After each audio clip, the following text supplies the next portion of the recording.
Yeah, this is the Sesamee K636. So first thing on my list, it has to be beefy. Okay, this is a really heavy lock. It comes in at 600 grams, which is about 1.32 pounds. It's beefy. The body is made out of hardened steel, not just the shackle. Thick molybdenum, however you say that word, hardened steel shackle in thousandths of an inch. 439 11.16 or so millimeters. I've set the code to 4321. You press down and then let go and it pops up. It'd be really hard to get a shim here and then down. Maybe if I can unscrew these security screws, I can get this, I can raise this thing up a bit. Still not sure if I could get a shim down there, and I don't have a screwdriver that would be able to take out these screws while the shackle's over and trying to do it at an angle. I'm happy with that. I'll give that the tick. Okay, it's double locking. You can see that it gets locked here and here. Double locking. You know how I have to push down and then release? I could pull as hard as I like and I won't get any feedback to the shackle. Even if I go to the right combination, no feedback, it doesn't open until I not pull the shackle but push it down and then release. Okay, so the pull picking method just will not work. Tick that off. Now the problem is I broke my decoder. I've learned a valuable lesson in life. As it gets old, always support your shaft with your hand as you're trying to poke it in. But no worries, I can still actually use it. Okay, it's at the wrong combination. In fact, I can set them all to zeros. Okay, it's not going to open. Right, so because I've spent extra money on this lock, this won't work right. So let's see, I'll push it in and then put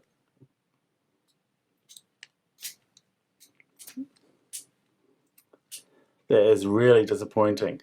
Okay, what it means is that in a matter of seconds I can put this in here, push and open. How quick was that? That is really disappointing on an expensive lock like this. Okay, so definitely this is a complete fail.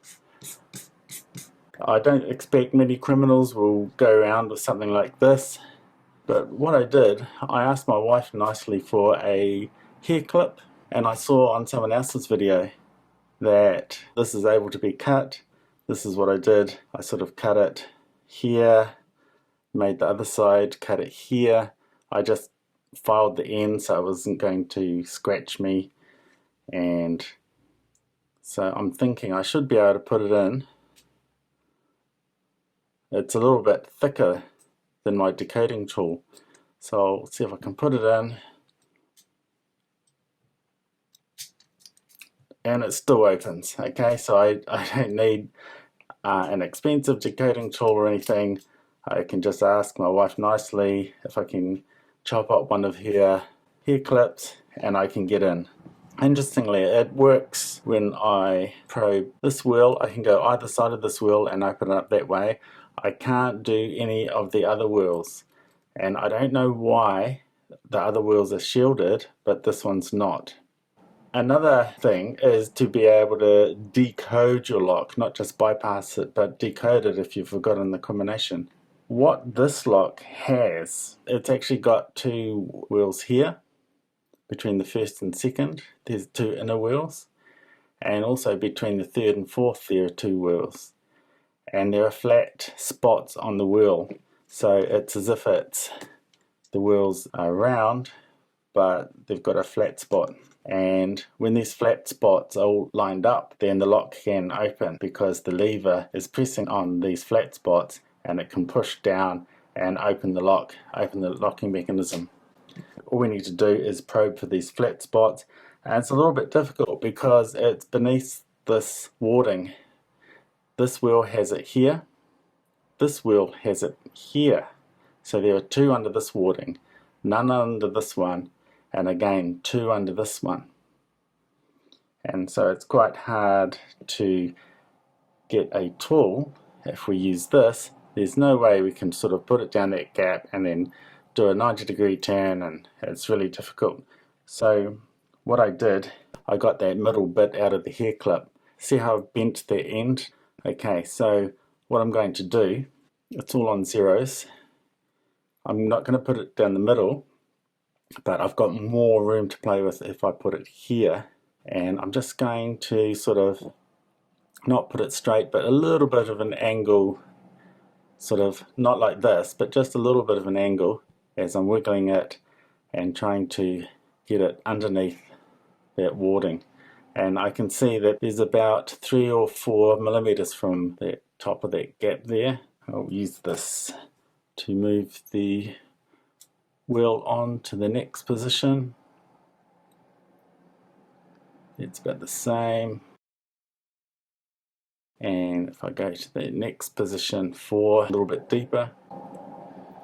Okay, next position, it's still deep. Next one, and no, it's back up. Okay, so the first one that it was deep was 4, but the one after 4, 5, I think that's the deepest. And if I really try and secure that in, okay, it's deep and it really doesn't want to go to any other number. What this means is that the number before that, our first deep number, that's the actual true number. But 5, we feel it the most because the flat spot, which if it was on the correct number 4, the flat bit of the wheel is sitting over here on the inside. But if we turn it by one more number, it sort of come round enough at a diagonal so that we can feel it. Okay, so it goes in quite a bit. Now, that's only for this wheel. If we get this wheel lined up, and I'm going to leave that at 5, even though 4 is the correct number, I'm going to leave it at 5. I'm going to put this in, turn the second wheel by 1. Okay, so it's in that deep, still not a lot. Turn it to 2, turn it to 3. Right, you see that drop way down, way down. That gap is, whoa, it's even below the surface on 3. Okay, and 4, it's the same, if not a little bit deeper. And it doesn't, I can't even turn it to 5, sort of 4.5, and when I wiggle this, it pops back to 4. Did you see that? I'll put it to, try and put it to 4.5, and I wiggle this and it jumps back to 4 because there's 2 flat spots trying to line up. Okay, so what that tells us is that 5 and 4 are the deep ones, and the true numbers are 4 and 3, and those were also the first deep numbers that we came across. Okay, so we got the first 2 wheels, and then we just do the same for the second 2 wheels. Okay, that goes slightly deeper. Okay, but the number before 3 is our correct number, and then we just go through all the numbers. So we try 0, then 1, and it opens. I would have tried 2, 3, 4.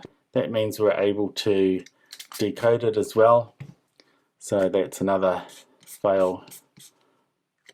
Okay, so all in all, criminals wouldn't go around with any decoding tools or things like that. They wouldn't know how to cut up a hair clip or decode things like this, and it would be really quite a chunky lock to try and get through with a hacksaw or whatever. But I'm still disappointed that it couldn't keep me out. Thanks.